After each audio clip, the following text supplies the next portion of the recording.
Bonjour tout le monde, voici un circuit pour tout le corps au niveau débutant. Il va être séparé en deux petits circuits.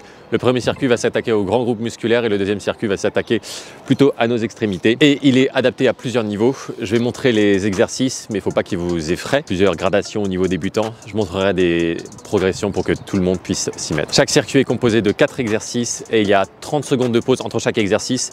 Je vais utiliser mon petit chrono pour faire environ 30 secondes. Et on va commencer par 8 tractions.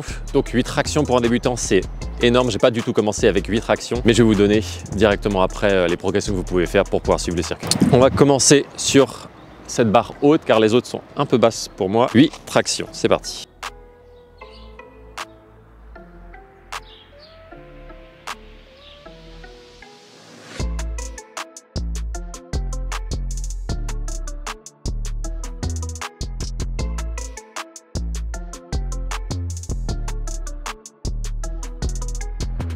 Voilà, donc ceux qui ne peuvent pas déjà faire ce genre de traction, vous pouvez juste vous suspendre, tenir le plus longtemps possible et passer à des tractions australiennes sur une barre plus basse. Et si vous ne pouvez pas vous suspendre, voilà, parce que tout le monde ne commence pas avec le même gabarit, passez directement aux tractions australiennes. Les tractions australiennes, en fait, ce sont des tractions où on a le pied à terre, on maintient le corps droit et on essaie aussi de faire une belle amplitude, d'amener la barre le plus proche possible de la poitrine à chaque répétition. Cette barre là est déjà assez basse, donc voilà, si vous êtes massif, ça peut déjà être assez compliqué. Vous pouvez utiliser des barres plus hautes et si vous êtes vraiment tout débutant, vous pouvez toujours choisir une hauteur adaptée à votre niveau. Par exemple, juste comme ça, là, même si vous êtes vraiment très massif et très débutant, vous avez moyen de faire déjà un bon exercice. Voilà, je pense qu'on est à peu près à 30 secondes. Le deuxième exercice, c'est les pompes et on va en faire 15. Le corps bien droit, on descend jusqu'en bas, on remonte jusqu'à ce que les bras soient tendus.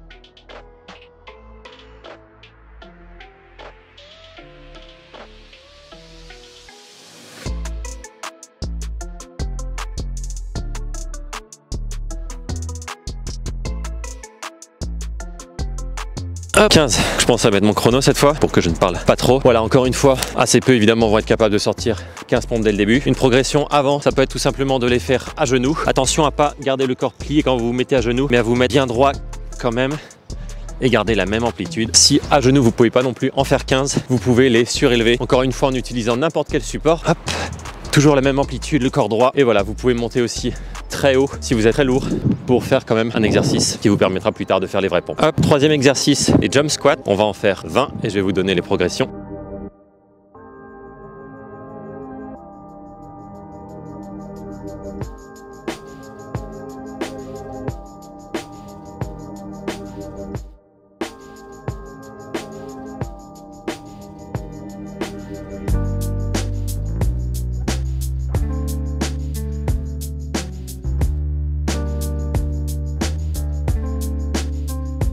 Voilà, si vous pouvez pas les faire, parce qu'évidemment c'est des chocs, chaque exercice est extrêmement différent. Si vous pesez 48 kg et si vous en pesez 130, ce n'est plus du tout le même exercice. Donc si vous ne pouvez pas, parce que vous avez mal aux genoux, parce que vous êtes très lourd, sautez et vous amortir, faites juste des squats. Et si ça non plus vous pouvez pas en faire 20, vous pouvez vous soutenir de la main à quelque chose pour vous aider. Et évidemment vous pouvez faire aussi juste des demi-squats en vous soutenant des mains. Et le dernier exo de ce circuit, c'est pour les abdos. Là on a fait le dos, pectoraux, épaules, les jambes. Quatrième c'est les abdos. Ça va être des montées de genoux suspendus. On va en faire 10 et je vais vous donner les progressions.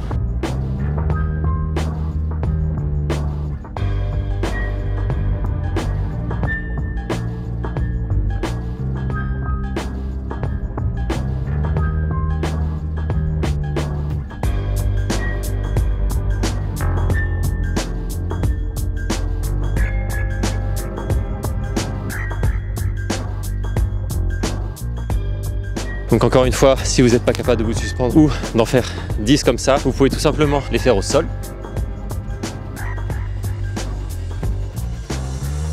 Si vous avez déjà un peu d'abdos, vous faites les montées de genoux et vous soulevez les hanches et vous faites des répétitions comme ça. Et si c'est trop dur, amenez juste les genoux sans faire de soulevé de hanches. Hop. Et voilà pour le premier circuit. Voilà, j'espère que les pauses n'ont pas été trop longues, mais les pauses que je donne entre les exercices, ici 30 secondes, ne sont pas une obligation, c'est plus un objectif à atteindre, car c'est du poids de corps, vous ne pouvez pas augmenter le poids au fur et à mesure de vos progrès, on va plutôt chercher à diminuer le temps de repos. Donc si vous commencez et qu'il vous faut 1 minute entre chaque exercice pour reprendre votre souffle, récupérer de l'énergie, prenez 1 minute et essayez de descendre ce temps de pause au fur et à mesure. Ça va vous rendre de plus en plus athlétique. Vous allez avoir besoin de moins en moins de temps pour récupérer. Et essayez quand même d'atteindre le nombre de répétitions que je donne. Pas nécessairement par exemple pour les tractions en faisant des tractions. Si vous pouvez en faire que 4, faites 4 tractions, descendez et allez compléter le nombre de répétitions en australienne sur une barre plus basse. Et voilà pour tous les exercices. Faites l'exercice le plus dur dont vous êtes capable, le nombre de répétitions dont vous êtes capable et pour compléter, enchaînez avec la progression plus facile. Vous voulez faire ce circuit 4 fois avec 2 minutes de pause entre chaque tour et vous devrez déjà bien sentir que tout votre corps est sollicité. Et on va enchaîner avec le deuxième circuit qui là va s'attaquer aux extrémités. On a fait le dos avec les tractions, pectoraux et épaules avec les pompes. On a fait les jambes avec les jump squats et les abdos pendus. Et maintenant on va s'attaquer aux biceps, triceps, les mollets et les obliques, les abdos qui sont là sur les côtés. Pour le deuxième circuit, on va aller aux barres de dips et on va commencer par les biceps avec 8 tractions australiennes inversées. Alors qu'est-ce que c'est? Vous prenez la barre derrière vous, écartez plus ou moins selon votre niveau de mobilité des épaules. Bien sûr, elle n'est pas vous faire mal. Vous la prenez légèrement par-dessous si possible et là vous allez choisir la difficulté de l'exercice avec la hauteur à laquelle vous allez vous mettre. Par exemple, si je reste comme ça va être facile et si je descends beaucoup, ça va être beaucoup plus difficile car vous allez mettre beaucoup plus de votre poids de corps sur l'exercice. Et on va en faire 8. Contractez bien les biceps, ce sont eux qui bossent le plus.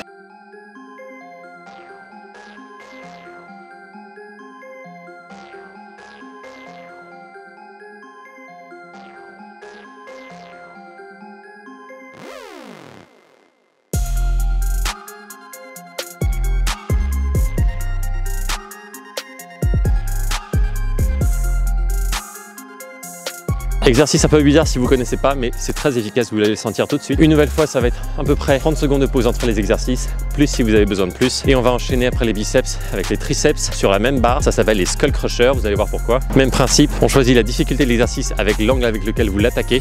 Vous visez la barre avec le crâne, c'est pour ça que ça s'appelle skull crusher. Et ce sont des extensions de triceps en gardant le corps droit. Et on va en faire 8.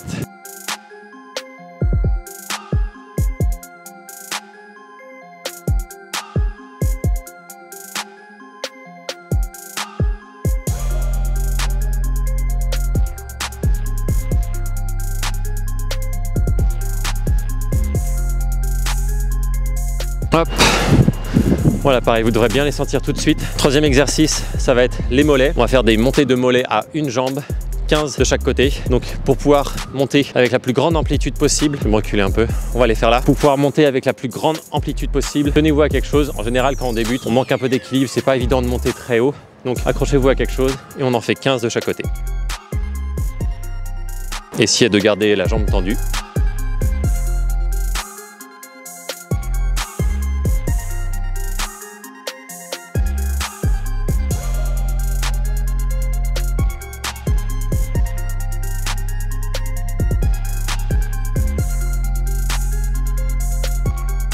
Voilà, on fait l'autre. Ça paye pas de mine, mais c'est très efficace.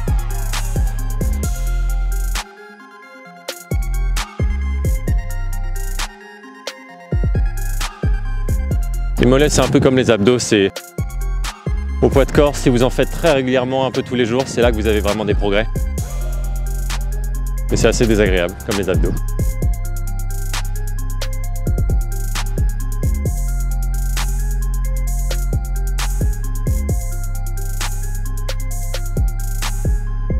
Pas sûr d'en avoir fait 15, mais on devrait à peu près être bon. Et dernier exercice, ça va être les Russian Twist. On va les faire au sol pour s'attaquer aux obliques. Avec les montées de genoux, on a attaqué toute la partie centrale des abdos. Et maintenant, on va attaquer les bords. Pardon, j'ai oublié pour les montées de mollets. Si vous ne pouvez pas en faire à une jambe, vous les faites à 2 jambes. Et voilà, n'hésitez pas à vous aider et à vous soutenir, à soutenir votre poids avec la main. Dernier exercice, les Russian Twist. Donc on s'assoit, jambes relevées, jambes tendues. Et on va chercher à droite, on va chercher à gauche. Et comme ça, on en fait 20.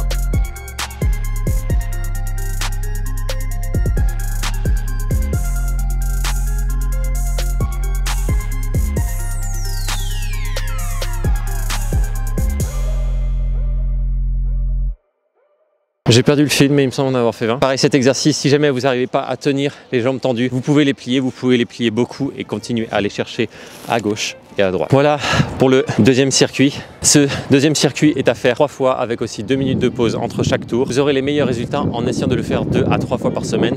Merci d'avoir suivi ce circuit. N'oubliez pas de vous abonner et de me demander en commentaire quel genre de circuit vous aimeriez que je fasse en version longue comme ça. Et bonne journée.